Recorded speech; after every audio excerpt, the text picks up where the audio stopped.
ലോക്സഭാ തെരഞ്ഞെടുപ്പ് അടുത്തിരിക്കെ ദേശീയ പാർട്ടിയുടെ ഓഫീസ് എങ്ങനെയാണ് ഇത്തരത്തിൽ പ്രവർത്തനരഹിതമാക്കുന്നതെന്ന് നേതാക്കൾ ചോദിക്കുന്നു. കേജ്രിവാളിന് എങ്ങനെയും പൂട്ടിടാൻ പുതിയ പഴുതു നോക്കുകയാണ് അമിത്ഷാ. മദ്യനയ കേസിൽ എൻഫോഴ്സ്മെന്റ് ഡയറക്ടറേറ്റ് കസ്റ്റഡിയിലിരിക്കെ ഡൽഹി മുഖ്യമന്ത്രി അരവിന്ദ് കേജ്രിവാൾ പുറപ്പെടുവിച്ച ഉത്തരവിനെതിരെ ബിജെപി രംഗത്ത്. മുഖ്യമന്ത്രിയുടെ ഓഫീസ് നിയമവിരുദ്ധമായി പ്രവർത്തിക്കുന്നു എന്നാരോപിച്ച് കേജ്രിവാളിനെ പൂട്ടിടാനാണ് ബിജെപി ഒരുങ്ങുന്നത്. ഇഡി കസ്റ്റഡിയിൽ കഴിയവെ കേജ്രിവാൾ പുറപ്പെടുവിച്ച ഉത്തരവ് വ്യാജമാണെന്നാണ് ബിജെപി ആരോപിക്കുന്നത്. ഡൽഹിയിലെ ജലവിതരണം സുഗമമാക്കാൻ നിർദ്ദേശിച്ച് വകുപ്പ് മന്ത്രി അതിഷിക്ക് നൽകിയ കത്ത് കെട്ടിച്ചമച്ചതാണെന്നാണ് ബിജെപി ആരോപണം. ഇതോടെ മുഖ്യമന്ത്രിയുടെ ഓഫീസ് ഭരണഘടനാ വിരുദ്ധമായാണ് പ്രവർത്തിക്കുന്നതെന്ന് ബിജെപി പറഞ്ഞു. ദേശീയ സെക്രട്ടറിയും ഡൽഹി മുൻ നിയമസഭാ അംഗവുമായ മജീന്ദർ സിംഗ് സർസ രംഗത്ത് വന്നിരിക്കുകയാണ് ആപ്പിനെതിരെ. ഡൽഹിയിലെ ജലവിതരണ പ്രശ്നങ്ങൾ പരിഹരിക്കാൻ അരവിന്ദ് കെജ്രിവാൾ തന്നോട് ആവശ്യപ്പെട്ടുവെന്ന് മന്ത്രി അതിഷി അവകാശപ്പെട്ടു. ഡൽഹി സർക്കാർ ഇനി ഇഡി കസ്റ്റഡിയിൽ നിന്ന് നിയന്ത്രിക്കപ്പെടുമെന്നും ഇവർ പറഞ്ഞു. ഇത് കെട്ടിച്ചമച്ച കത്താണ്. മുഖ്യമന്ത്രിയുടെ ഓഫീസ് ഹൈജാക്ക് ചെയ്യപ്പെട്ടു. നിലവിലത് ഭരണഘടനാ വിരുദ്ധമായാണ് പ്രവർത്തിക്കുന്നത്, മജീന്ദർ സിംഗ് സിർസ പറഞ്ഞു. മുഖ്യമന്ത്രിയുമായി ബന്ധപ്പെടുകയോ ആശയവിനിമയം നടത്തുകയോ ചെയ്യാതെ എങ്ങനെ ഇത്തരത്തിലൊരു ഉത്തരവ് പുറപ്പെടുവിക്കാൻ കഴിയും? ഇത് അധികാര ദുർവിനിയോഗമാണ്, നിയമവിരുദ്ധമാണ്.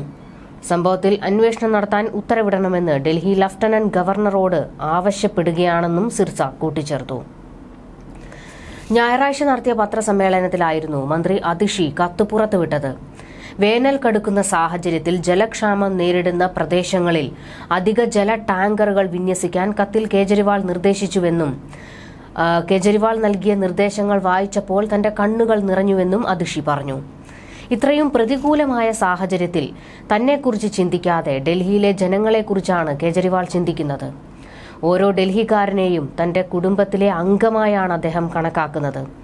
കസ്റ്റഡിയിലിരിക്കുമ്പോഴും ഡൽഹിയിലെ 2 കോടി ജനങ്ങളുള്ള തന്റെ കുടുംബത്തെക്കുറിച്ചാണ് അദ്ദേഹം 24 മണിക്കൂറും ആശങ്കപ്പെടുന്നതെന്നും അതിഷി കൂട്ടിച്ചേർത്തു.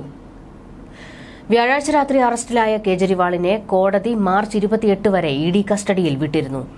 9 തവണ ബോധപൂർവം സമൻസ് അവഗണിച്ച കേജ്രിവാൾ അന്വേഷണവുമായി സഹകരിക്കുന്നില്ലെന്ന ഇഡിയുടെ വാദം അംഗീകരിച്ചാണ് സിബിഐ പ്രത്യേക കോടതി ജഡ്ജി കാവേരി ബവേജ കേജ്രിവാളിനെ കസ്റ്റഡിയിൽ വിട്ടത്.